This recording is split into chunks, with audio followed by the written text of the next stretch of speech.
ये क्या है? एक स्मार्टफोन है जो कि मेल पाम साइज के हिसाब से डिजाइन किया गया है। कभी सोचा है कि ऑफिस का टेम्परेचर इतना ठंडा क्यों रहता है? क्योंकि एसी उस लेवल पर सेट होता है जो मेल मेटाबॉलिक रेस्टिंग रेट को सपोर्ट करता है। कार सेफ्टी टेस्ट किस पर परफॉर्म किए जाते हैं? मेल क्रैश डमीज पर। इसका मतलब कि मोस्ट ऑफ द टाइम हम ये अज्यूम करके चलते हैं कि स्टैंडर्ड मेल और स्टैंडर्ड फीमेल की नीड्स सेम होती हैं, और शायद इसलिए हम जो भी बिल्ड करते हैं या फिर हम जो भी इनोवेट करते हैं उसमें फीमेल नीड्स को अलग से फैक्टर इन करना जरूरी नहीं समझते। विच मीन्स हम उस दुनिया में रहते हैं जो आदमियों के द्वारा डिजाइन की गई है आदमियों के लिए। तो क्या ये एक सोची समझी साजिश है टू फेवर मेन, या फिर इसके पीछे और भी कोई रीजंस हैं जैसे कि फीमेल्स का इनएक्टिव पार्टिसिपेशन? अगर आपके दिमाग में ये थॉट आता है कि इतनी ज्यादा जेंडर इक्वालिटी कैंपेन्स और इनिशिएटिव के बाद भी पॉलिटिकल लेवल पर, इकोनॉमिक लेवल पर, सोशल लेवल पर फीमेल्स माइनॉरिटी में क्यों हैं, तो आज का ये एपिसोड है आपके लिए। दोस्तों, मैं Nidhi, welcome back to the channel. आपके सवाल का जवाब मैं जरूर दूंगी, लेकिन पहले ये बताती हूं कि जेंडर गैप की वजह से हमारे आसपास की दुनिया कैसे इफेक्ट होती है डे इन डे आउट। हमारी डिफॉल्ट सेटिंग ऐसी है कि हम मेल जेंडर को ही काउंट करते हैं and we ignore the other. कितनी बार तो मैं ही वीडियो में बोल देती हूं कि सोचो आप कहीं जा रहे हो, आई फॉरगेट टू से कि आप कहीं जा रही हो and it happens on its own. ये मेरी भी डिफॉल्ट सेटिंग है। स्वीडन में 1889 में आर्कियोलॉजिस्ट ने एक आर्मर पहने हुए, एक कवच पहने हुए एक स्केलेटन को ढूंढा और एज्यूम कर लिया कि भाई ये तो मेल वॉरियर का स्केलेटन है। 100 साल बाद because of the pelvic bone structure उन्होंने आइडेंटिफाई किया कि ये मेल का नहीं, फीमेल वॉरियर का स्केलेटन है। इनफैक्ट अगर आप historical study of human anatomy को देखो तब भी आपको ये समझ आएगा कि मेल बॉडीज को ज्यादा स्टडी किया गया है as compared to female bodies. और मैं बहुत पुराने जमाने की बात नहीं कर रही हूं। Even if you look at your phone, 2016 तक फीमेल इमोजीज थे ही नहीं। वो तो अब है कि अगर आपके पास मेल रनर का ऑप्शन है एज एन इमोजी, तो फीमेल रनर का भी इमोजी अवेलेबल है। मेजॉरिटी ऑफ स्टैचूज, सड़क के नाम, बैंक के नोट्स मेल ही हैं। 2014 में ये बात नोट की गई कि बच्चों की टेक्स्ट बुक्स में जो मेल एग्जाम्पल्स थे, they outnumbered female examples by the ratio of 3:1। ये दुनिया जो मेल्स के लिए डिजाइन की गई है, जहां नोइंगली अननोइंगली मेल्स को स्टैंडर्ड जेंडर माना जाता है, जहां हम भगवान को भी मोस्टली पुरुष के रूप में ही इमेजिन करते हैं, इस दुनिया में हम मेल्स को स्टैंडर्ड जेंडर लेकर क्यों चलते हैं, ये मेरा सवाल है। शायद आपने कभी इस एंगल से सोचा ना हो, लेकिन इस अजम्पशन का, to assume male as a default gender, इसका रीजन है जेंडर डेटा गैप। ये जो औरतों को इग्नोर करने वाली टेंडेंसी है ना, इसी से जो जेंडर डेटा गैप है वो बढ़ता है, जिसकी वजह से फीमेल्स का डेटा सही से रिप्रेजेंट ही नहीं होता फॉर डिसीजन मेकिंग। जो डेटा सेंटर्स हैं वो ऑब्वियसली मेल डेटा को प्रायोरिटाइज करते हैं over female data, because in most of the cases men are the earning members, they have money and ultimately they are the ones who take decision when it comes to buying any product or anything for the household or otherwise. In fact, policy level पर भी female needs को overlook किया जाता है, क्योंकि चाहे government level हो या सेंटर, पॉलिसी मेकर्स मोस्टली आदमी हैं। फेसबुक की COO Sherrill Sandberg was not the first female employee to get pregnant in their organization, लेकिन वो फर्स्ट फीमेल एग्जीक्यूटिव जरूर थी who was pregnant। तो प्रेगनेंसी के टाइम उन्होंने रियलाइज किया कि जो एक्सपेक्टिंग मदर्स हैं उनके लिए सेपरेट पार्किंग थी ही नहीं। वाई? बिकॉज प्लानिंग में फीमेल रिक्वायरमेंट्स को फैक्टर इन किया ही नहीं गया। And we are talking about a progressive company like Facebook, तो बाकी जगहों का क्या हाल है वो आप अंदाजा लगा ही सकते हैं। अगर आप किसी डेटा सेट में फीमेल्स को काउंट करोगे ही नहीं, तो जेंडर डेटा गैप तो ऑटोमेटिकली बढ़ेगा, which will obviously favour main. चाहे म्यूजिकल इंस्ट्रूमेंट्स हो या फिर गैजेट्स, डिजाइनिंग मोस्टली मेल्स को दिमाग में रखकर की जाती है।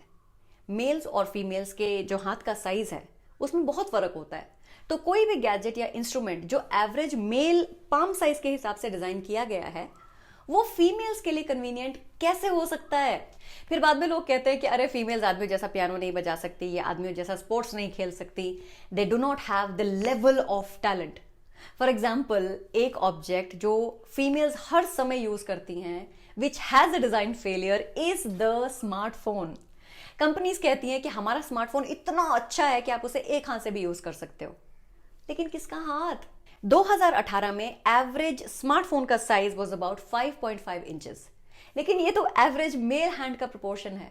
इनफैक्ट फोन की विड्थ भी इतनी ज्यादा है कि over a period of time as a female user अगर आप एक हाथ से फोन यूज करोगे ना तो आपको muscle pain, some kind of bone pain शुरू हो जाएगा। एक और इंटरेस्टिंग एग्जांपल लेते हैं to understand how this gender data gap affects a woman's life. आप कभी ना कभी किसी कॉन्सर्ट में, किसी मॉल में, किसी बड़े इवेंट में गए होंगे जहां आपने नोटिस किया होगा कि फीमेल टॉयलेट के बाहर हमेशा लंबी लाइन लगी रहती है। आप कहोगे कि भाई स्पेस वाइज तो दोनों को ही सेम स्पेस मिलता है, मेल टॉयलेट का और फीमेल टॉयलेट का साइज सेम ही होता है। But what we don't consider is the fact कि मेल्स और females they use toilet differently. कई बार फीमेल्स के साथ उनके छोटे बच्चे होते हैं, during their periods they need more time to change. Pregnant ladies को बार बार टॉयलेट यूज करने की जरूरत होती है। तो मेल और फीमेल का बाथरूम डिजाइन सेम क्यों होना चाहिए, जबकि हमें पता है कि फीमेल्स को ज्यादा टाइम लगेगा। अब ये डिजाइन फ्लॉ है क्योंकि आपके पास डेटा बराबर नहीं था। In fact day to day life में अगर पब्लिक टॉयलेट ना हो तो मेल्स को मुझे नहीं लगता कोई फर्क पड़ता है, but for females it is a very very big problem. आप मुझे एक बात बताओ, जब हम कहते हैं कि ये एक स्टैंडर्ड सेफ्टी प्रोसीजर है तो स्टैंडर्ड का क्या मतलब है? स्टैंडर्ड मेल या फिर standard female? Standard male of course. आज तक भी ऑफिसेज में स्टैंडर्ड टेम्परेचर वो सेट होता है जो 1960 में डिसाइड हुआ था, keeping male metabolism in mind. No wonder लड़कियों को ऑफिस में हमेशा ठंड लगती रहती है, लेकिन किसी को कोई परवाह ही नहीं है। पीपल विल टेल यू, अरे यार तुम तो थोड़ी वीक हो। कोई कहेगा शायद तुम्हारा ब्लड प्रेशर लो होगा। कोई बोलेगा कल से शॉल ले आना, it will be more comfortable for you. Cars का एग्जाम्पल ले लो। मार्केट में लॉन्च होने से पहले कार पर कितने सेफ्टी टेस्ट होते हैं, लेकिन क्रैश टेस्ट के लिए आप जो डमीज यूज करते हो वो तो सारी मेल डमीज हैं। एज कंपेयर टू मेन, औरतें कार में डिफरेंटली बैठती हैं, सीट बेल्ट अलग तरह से लगाती हैं। तो आप मेल डमी से फीमेल सेफ्टी का अंदाजा कैसे लगा सकते हो?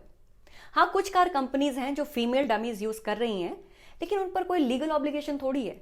मीनिंग यू कांट टेल कि कौन फीमेल सेफ्टी टेस्ट कर रहा है और कौन नहीं। And the worst thing is कि एक औरत होने के बावजूद जब मैंने गाड़ी खरीदी तो ये बात मेरे दिमाग में आई ही नहीं। आप प्रोडक्शन यूनिट्स में जाकर देखो, जहां केमिकल एक्सपोजर होता है ना उन फैक्ट्रीज में, या रेडिएशन एक्सपोजर होता है, वहां फीमेल्स की हेल्थ को और भी ज्यादा खतरा है। किसी भी तरह की रेडिएशन या केमिकल के अंडर फीमेल्स के जो हार्मोन्स हैं वो बहुत डिफरेंटली रिएक्ट करते हैं, और सेफ्टी प्रोसीजर आपने सारे मेल्स के हिसाब से सेट कर रखे हैं। अब बीइंग अ फीमेल मेरे दिमाग में एक फीलिंग ऑफ अनफेयर ट्रीटमेंट आएगी कि नहीं? क्योंकि कई फैक्ट्रीज अपना पैसा बचाने के लिए, अपना एफर्ट बचाने के लिए फीमेल एम्प्लॉयज को हायर नहीं करते और बाद में कहते हैं अरे ये काम औरतों के बस का नहीं है। मेडिकल स्कूल में भी जिन बुक्स से पढ़ाया जाता है उनमें male body type images are 3 times more than female body images. इससे क्या फर्क पड़ता है मैं बताती हूँ। डेटा के बेसिस पर डॉक्टर्स जो हैं वो पेशेंट्स की कंडीशंस को आइडेंटिफाई करते हैं और ट्रीटमेंट प्रिस्क्राइब करते हैं, करेक्ट। लेकिन मेल और फीमेल्स के ऑर्गन्स डिफरेंट होते हैं, उनके टिश्यूज डिफरेंट होते हैं, उनके बॉडी के सेल्स डिफरेंट होते हैं। इसीलिए फीमेल ट्रीटमेंट के लिए करेक्ट फीमेल डेटा का होना बहुत जरूरी है। फिर भी हम मेल बॉडीज को ही स्टडी करते हैं। क्यों? क्योंकि फीमेल बॉडीज ज्यादा कॉम्प्लेक्स हैं, that's one, and secondly they are more expensive. इसका मतलब जो मेडिकल डिवाइसेस और मेडिसिन मार्केट में आ रही हैं वो पूरी तरह से फीमेल्स पर टेस्ट भी नहीं होती। अब ये gender data gap specially in medical field females के लिए भाई बहुत ज्यादा डेंजरस है। जब आपके पास एक्यूरेट डेटा है ही नहीं तो आपको कैसे पता कि ये पेसमेकर या फिर ये दवाई जितनी आदमियों के लिए काम करती है उतनी ही एफिशिएंटली औरतों के लिए भी काम करेगी? क्या आप जानते हैं कि दुनिया का सबसे बड़ा जेंडर डेटा गैप कहां नजर आता है? जीडीपी में। जीडीपी नेशनल आउटपुट मेजर करता है in terms of goods and services. घर के काम, बड़ों की देखभाल, चाइल्ड केयर, ये काम मोस्टली फीमेल्स हैंडल करती हैं, लेकिन एक हाउसवाइफ को इतना सब करने का कोई पेमेंट थोड़ी मिलता है। अब सोचो कि ये सब काम पेड हो जाए तो जीडीपी कैसी दिखेगी? 2016 में एज पर वर्ल्ड बैंक यूके की जीडीपी थी 2.7 ट्रिलियन पाउंड्स, और जब उन्होंने अनपेड वर्क को फैक्टर इन किया तो जीडीपी हो गई 3.9 ट्रिलियन पाउंड्स। अब इस एग्जाम्पल से आप बाकी देशों की जीडीपी का आइडिया लगा सकते हैं if unpaid work is factored in. अगर आप लेडीज के अनपेड काम को फैक्टर इन नहीं करोगे तो जो वर्किंग लेडीज हैं उनके लिए सही सैलरी कैसे आइडेंटिफाई करोगे? इसी अनपेड वर्क की वजह से फैमिलीज में कितनी प्रॉब्लम हो रही है आप देख रहे हो। हाउसवाइफ्स आर फ्रस्ट्रेटेड क्योंकि उन्हें फ्री में इतना सारा काम करना पड़ता है। जो वर्किंग वुमेन है उन्हें पैसा तो मिल रहा है लेकिन घर की जिम्मेदारी भी उनकी है। आज अगर हम कहते हैं कि there is a gender employment gap तो उसका रीजन है 24 hours of unpaid work for a homemaker and additional household responsibility for a working woman. इसलिए पॉलिसी लेवल पर, पॉलिटिकल लेवल पर औरतों का होना बहुत ज्यादा जरूरी है। अब आप कह सकते हो कि निधि किसी ने मना थोड़ी की है, फीमेल्स को एक्टिव पार्ट लेना चाहिए, उनको सामने आना चाहिए, दे मस्ट टेक रिस्पॉन्सिबिलिटीज, वो तो आती ही नहीं है। आप भी जानते हो कि पॉलिटिक्स में औरतों का आना और वहां टिके रहना एक अलग लेवल की बैटल है। और इंडिया में ही नहीं दुनिया भर में फीमेल पॉलिटिशियंस को पेट्रोनाइज किया जाता है, उन्हें हर पल जज किया जाता है। तो अगर हमने फीमेल पॉलिटिशियंस की इमेज को इतना नेगेटिव बना दिया है कि उनके लिए मेल डोमिनेटिंग पॉलिटिकल वर्ल्ड में सरवाइव करना भी मुश्किल हो जाए तो पार्टिसिपेशन आएगा कहां से? अगर फीमेल्स पॉलिटिक्स में होंगी तो भाई वो डेफिनेटली औरतों के हित में काम करेंगी, उनके बारे में बात करेंगी। लेकिन हैरानी की बात यह है कि पॉलिटिक्स में भी जेंडर डेटा गैप है। तो गैप कब और कैसे कम होगा यह कहना तो भाई मुश्किल है, लेकिन यह बात पक्की है कि जब तक गैप कम नहीं हो जाता औरतें हमेशा की तरह इनविजिबल ही रहेंगी। हम एक ऐसी दुनिया में रहते हैं जहां सीरियस डिजाइन फ्लॉज हैं। ये दुनिया आदमियों के लिए, उनकी कन्वीनियंस के लिए बनाई गई है और अगर ये बदला नहीं गया तो औरतों की कंडीशन में सुधार आना नामुमकिन ही समझो। So as a male, as a female, as an employer, as an employee, as a politician, as a policy maker, हम सबकी जिम्मेदारी है कि सबसे पहले हम इस बात को एक्सेप्ट करें कि जेंडर डेटा गैप है, क्योंकि जब तक हम इस बात को एक्सेप्ट नहीं कर लेते तब तक बदलाव एक सपने जैसा ही रहेगा। आज जो डिटेल्ड नॉलेज मैंने आपसे शेयर करी वो मुझे मिली है कैरोलाइन क्रियाडो परेज की किताब से, जिसका नाम है invisible women, exposing data bias in a world designed for men. अगर आपको इस जेंडर डेटा गैप को स्टेटिस्टिकली और नजदीक से समझना है and you want to know कि हमारे फिजिकल वर्ल्ड में कहां कहां मेल नीड्स को प्रेफरेंशियल ट्रीटमेंट मिला है, तो इस किताब को पढ़ने का टाइम निकालिए। And to get your copy of the book don't forget to visit www.rajatbookcorner.com. Also, if you are interested in the knowledge of business and sales, then don't forget to check out my other channel, Sales Magnet Weekly. तो दोस्तों आज के लिए बस इतना ही। अगर आप मुझे कुछ हद तक समझ पाए हैं तो आपने नोटिस किया होगा कि मैं मेल और फीमेल इन दोनों जेंडर्स की जो कंबाइंड स्ट्रेंथ है उसमें बिलीव करती हूं। If you are a male watching this video तो इन पॉइंट्स को एक अनबायस्ड व्यू पॉइंट से इवेलुएट जरूर करना। And if you are a female then think कि हम कहां कहां डेटा कंट्रीब्यूशन में पीछे रह जाते हैं। अगर आपको ये वीडियो पसंद आया तो इसे लाइक कीजिए, चैनल को सब्सक्राइब कीजिए और ये वीडियो अपने उन सभी फ्रेंड्स और फैमिली मेंबर्स के साथ जरूर शेयर कीजिए जिन्हें लगता है कि लेडीज को बहुत ही ज्यादा एडवांटेजेस मिलते हैं। तो मिलते हैं अगले हफ्ते एक नई किताब के साथ। तब तक अपने अगले प्रोडक्ट में फीमेल कन्वीनियंस को कैसे इंटीग्रेट किया जाए, कैसे उसको अपने लिए एक मार्केट डिफरेंशिएटर बनाया जाए, उसके बारे में सोचिए और सपने देखना बिल्कुल मत छोड़िए।